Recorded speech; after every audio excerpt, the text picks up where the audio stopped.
Get out of my way. Here I come. Color and balance and rhythm are the semantics of painting. And what more can you say?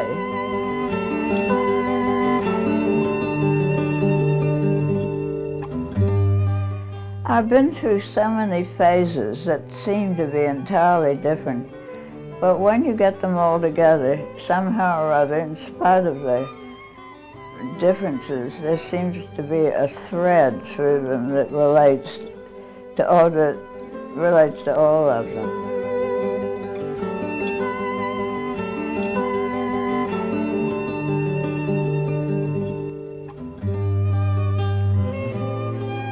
Now this is my father, and I did it while I was at the academy, and that was in the 20s. He was born in 1848. Father helped build the Union Pacific. He was a surveyor. Later on, he was paymaster of the Illinois Central when Jesse James was lurking in the woods there, and the paymaster traveled in the pay car and paid all the way station masters in gold. So, you know, Jesse James was right there. But he never got my father. When I first went to the academy, I went into antique. The teacher disliked me on sight. And you know, antique is drawing in charcoal on big sheets of paper from figures of antiquity such as Socrates and Caesar and a few others, and mythological subjects too. And the teachers, I said, disliked me. And he wouldn't pass me. I was in it. Most people get out in about 3 or 4 months. I was in it for over a year. Well, anyway, he finally told me to go home and wash dishes. And I really and truly don't know what made me stick it out, except I guess I didn't want to admit defeat.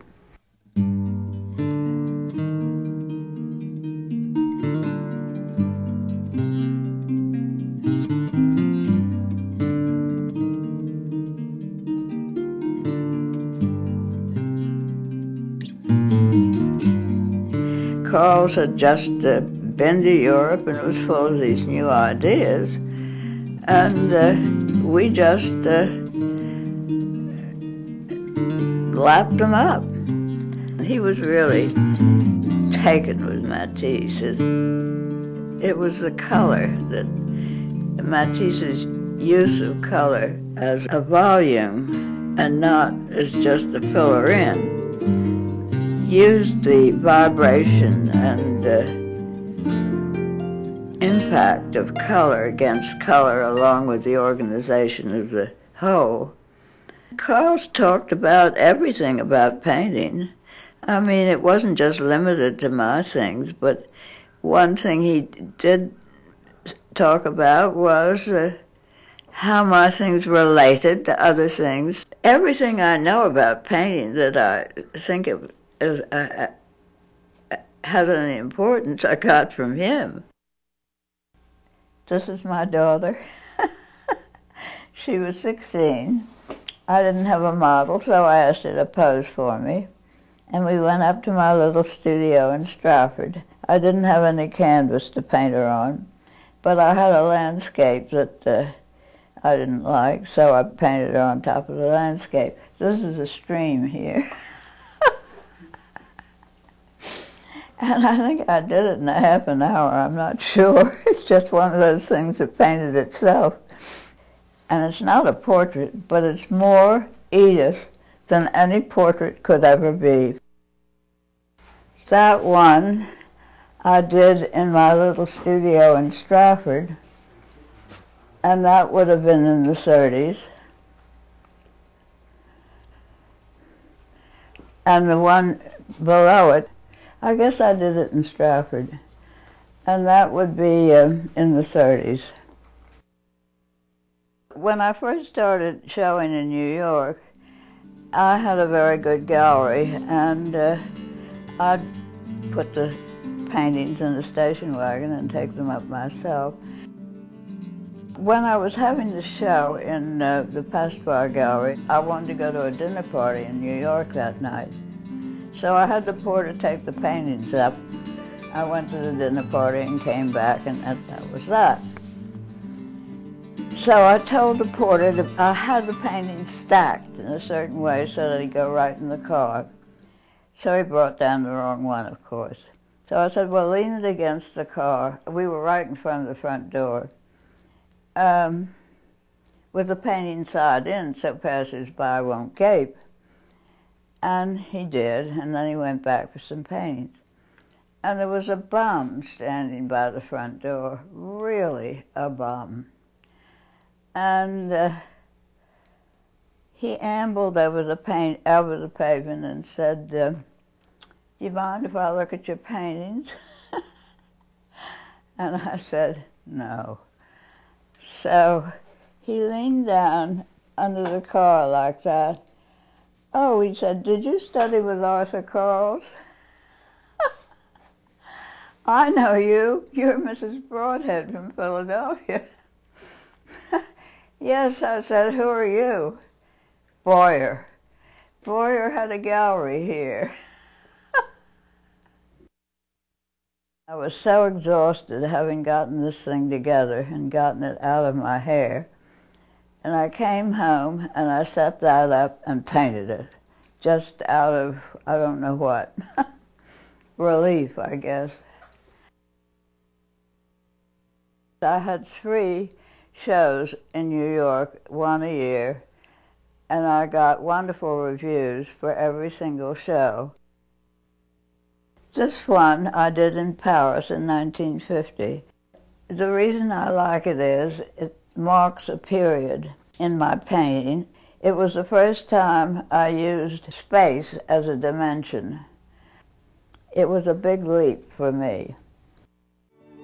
Tenerife is a volcanic island. It was black. I didn't realize it at the time because I'd been painting like that, you know, and all of a sudden my paintings were dark and red, dark red, burnt reds, and all the rest of it purples, and I didn't even know I was doing it. It was very unusual for a painter to change their palette from high key to a morose kind of a palette like this. For a figurative painter, of course, it would be different, but for an abstract painter, there wasn't any reason to.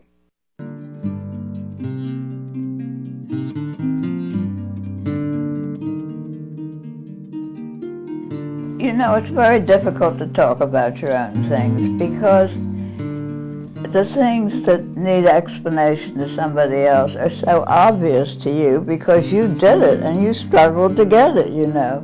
So you really lose track of what they are. All you know is that one thing balances another and they work together, and I like this against that down there, for instance. They do something to each other. And I like the interrupted circles. It has a lot of action and a kind of interrupted action. It stops and goes, but it mostly goes. I did a series called The Endless Circle, and this is a part of it. And I have a great many of them. I'm still in circles, but I'm whence and where to now. I'm not using a circle as a circle anymore. Now, the idea was whence and where to. It's not quite the afterlife, it's the whole works, you know. Where did we come from and where are we going? Yeah, the transition. I'll tell you about that. Yes. the man came into my studio, and he said, "Oh, that's the break dance. You even got the mat."